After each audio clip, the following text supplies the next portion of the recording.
track in Richmond. The green flag is just waved on the Chevy Rock and Roll 400. Jimmy Johnson the leader, Ryan Newman second, Mark Martin third, Jeff Burton fourth, and Jeremy Mayfield fifth. Single file restart, so the cars spread out about a half a lap around this 3/4 mile track. And Jeff Gordon is taking a look on the inside of Jeremy Mayfield.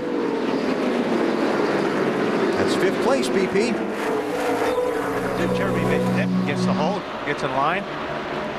Jeremy Mayfield outside looking in, 14th in the chase, coming in 55 points behind 10th place. Caution, trouble. Around. Turn 2, Kyle Petty.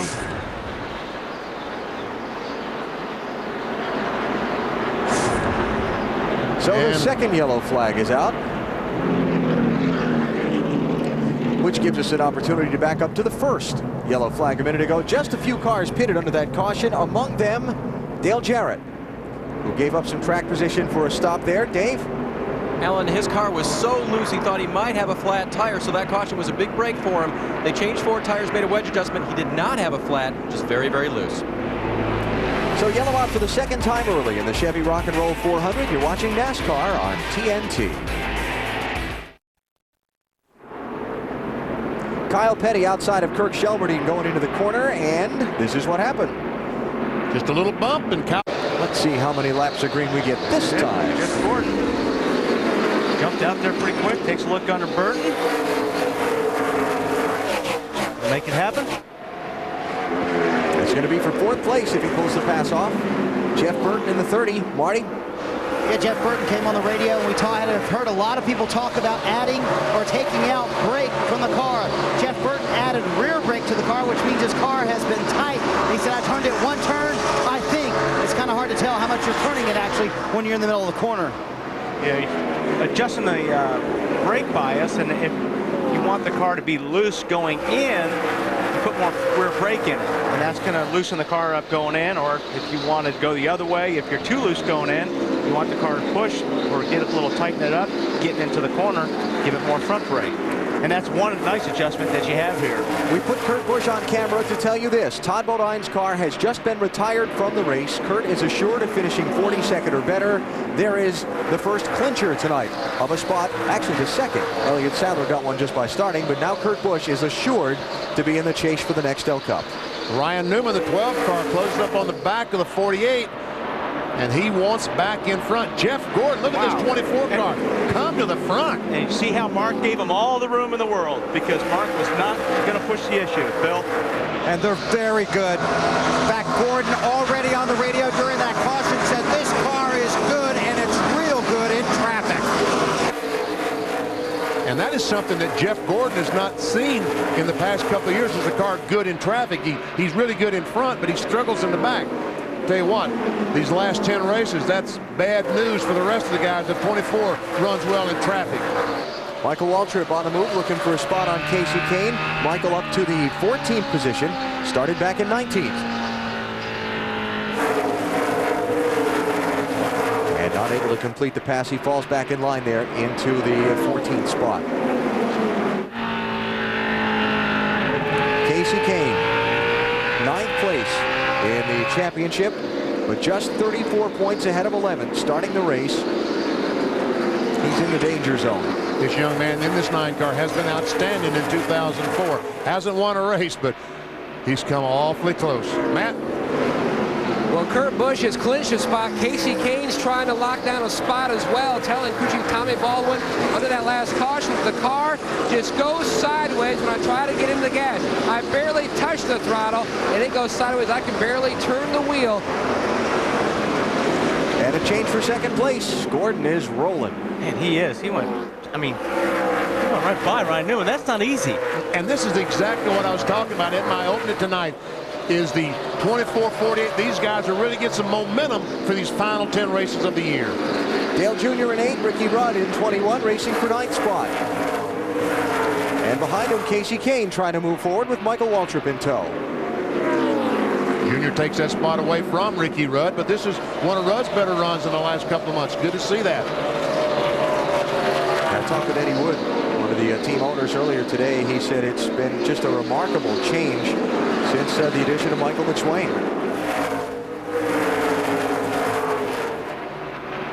How about that Wood Brothers car with Ricky Rudd, Matt? And Fatback and Ricky Rudd have had a lot of success here together. In fact, Fatback told me earlier today, he says, we feel very confident about this race car. Ricky does tell Fatback, though, that the car feels a little stiff when he went to the high side. A lot of drivers wondering how long it would take before people really started working in that upper groove. And that's one thing Dale Earnhardt Jr. was wondering as well. He feels like he'll be strong up there. Looks like there's a lot of guys working it right now. A lot of cars starting to go up there and test it anyway. 148 mile an hour left-hand turn for Ricky Rudd. Seems to be working for Ricky right there. It does. And that 20 car of Tony Stewart, if we see him on top of the racetrack, folks, in that high group, it will be a news flash. It will be a bulletin, because we very seldom see Tony run the higher line around this racetrack. See the Air Force recruiting sponsorship on Ricky Rudd's car using the words "Let's roll" in their paint scheme tonight. Of course, commemorating the 9/11 anniversary. The words made famous by Todd Beamer from the plane that was brought down in Pennsylvania by the passengers overcoming the hijackers. This plane, most believe, destined toward Washington, D.C. Rusty Wallace moving forward, Bill. Under the watchful eye of majority owner Roger Penske, who said on the radio, looks like you have a good car down there tonight. That's the car that Rusty took to Victory Lane in Martinsville. He wanted to bring it here in May, but they brought a different car, car 64. This car that Rusty is driving has just been sitting in the shop since it left Victory Lane in Martinsville. They dusted it off, brought it here. Rusty from 12th starting spot, moving forward. Rusty Wallace with 21 top 5 finishes in 41 Richmond races. He's led over 3,000 laps here, looking to add to that total tonight. Top 2 in the championship hold the top 2 spots in the Chevy Rock and Roll 400. Jimmy Johnson leading Jeff Gordon after 32 laps. The Chevy Rock and Roll 400 on TNT is brought to you by Nextel coast-to-coast walkie-talkies in under a second. NASCAR Nextel, partners in speed. By Budweiser, it's time for a fresh one. Grab a Budweiser, the race is on. And by Chevy, the winningest name in racing, an American revolution. There is a new Chevy leading the Chevy Rock and Roll 400. Jeff Gordon has rocketed by his teammate Jimmy Johnson. He just comes off turn 4, makes that move to the inside, and Jimmy realizes he's a faster car, so he goes up, gives him the racetrack. You know, in the garage area, there's been a lot of kidding this week about if these cars, the 24-48, were not to finish, that would bring maybe all 15 of the cars battling for the championship within 400 points of the lead. Yep. So they're saying, well, they've got a bullseye on the 24-48. Someone is going to hit them. Hey, as long as they stay where they are, it's going to be awfully hard to hit them, you know? Yeah. When they lap them. Way to stay out of the mess is to stay out front. Exactly, and they're doing that. Jeff Gordon, the third different leader of tonight's race. Of course, we're talking all about who's going to get into the chase. The chase begins next Sunday, 1 week from tomorrow, at New Hampshire International Speedway. And then it's on to Dover, Delaware for race 2 of 10 to determine who'll be the champion. You'll see them both on TNT. Then it's over to NBC for Talladega. That could be a real wild card. And Kansas Speedway, October 10th. What's upcoming on the Wendy's race menu? This thing stays green, like we were talking about during the commercial. There's going to be a lot of cars a lap down here in a hurry. Because Jeff Gordon is flying. Yeah, and when you have a guy like Jeff Gordon, as fast as he is on a short track, hooked up like this, boy, a lot of guys go down a lap. Jeff about to put Ken Schrader, the 39th place car, a lap down. Then it'll be Bobby Hamilton Jr. in the 32, and who's that right in front of him there? Is that Have Robbie Gordon up there, Casey Mears, Burton, all right there in front of Jeff. And not all that far ahead of where Gordon is now. You've got some guys like Dale Jarrett and Jamie McMurray, chasers. Mark Martin falling back to 5th from 2nd, Bill. Yeah, might just be pacing himself early, although Mark always drives aggressive on the Discover Card countdown to green. You heard him say by lap 30, I'll know how good the car is. That's because after they finished happy hour, they found something mechanically wrong with the car. They didn't want to say what it was, but instead it left them in a very unsure position, although they felt by fixing that problem, the car would be much better. Mark tested with that car here, felt it was strong yesterday.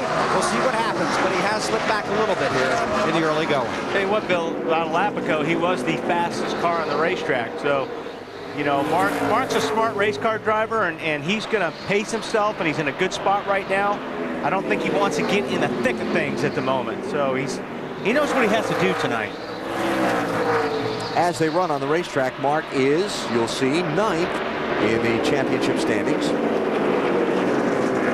These first 5 cars have locked in. The first 7 cars actually have locked in, and then we go back to Newman. Mark has moved ahead of Casey Kane, but now, who's 11th? How close is he? Mayfield up 3 spots right now, as is. He runs 4th in the race, and it's that close. So Martin running in 5th. Coming up behind him, Rusty Wallace in 6th. Rusty with a strong move forward in the early laps of the race. Started in 12th position. Like I said, I think if you see Rusty get right up on the back of Mark will just let the car go. He'll do his racing later. And for the lead, now that Jeff Gordon has gotten into some lap traffic, Jimmy Johnson is close back in. And Ryan Newman right behind Jimmy Johnson. Now, Jimmy Johnson will cut Jeff Gordon some slack because, after all, they're teammates. That 12 car is not going to cut anybody any slack. Great camera angle right here off the front of Jimmy Johnson's car. Right on the bumper. Trouble on the backstretch. Got one spinning. Carl Edwards. And the caution's out.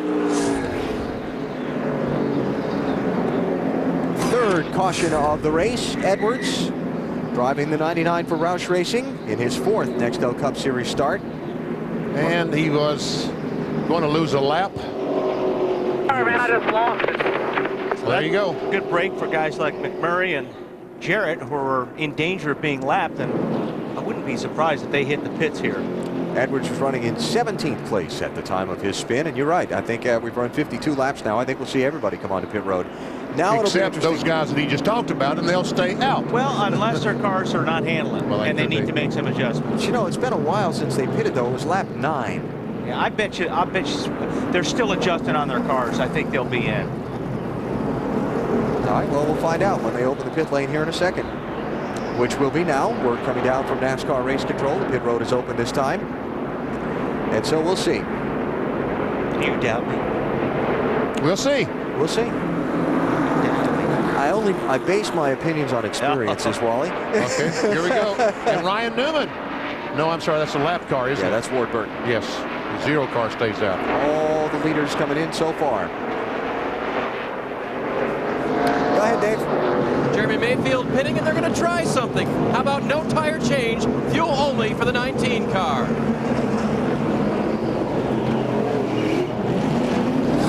Jeff Gordon on pit road, loose in, but good up off. They talked about making a chassis adjustment. Instead, it's just 4 tires. They come around to the left side, working on Gordon's car, then they'll send him on his way. Matt.